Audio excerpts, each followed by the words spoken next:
ए पैगंबर, काफिरों का शहरों में ठाठ से घूमना तुम्हें धोखा न दे। ये दुनिया का थोड़ा सा फायदा है, फिर आखिरत में तो उनका ठिकाना दोज़ख है और वो बुरी जगह है।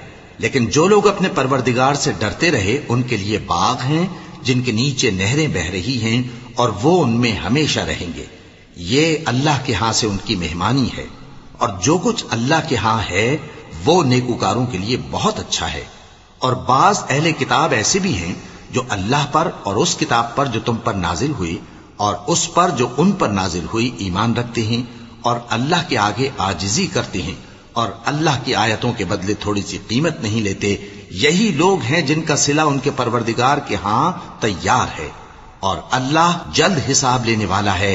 ए अहले ईमान, कुफ्फार के मुकाबले में साबित कदम रहो और इस्तिकामत रखो और मोर्चों पर जमे रहो और अल्लाह से डरो ताकि मुराद हासिल करो।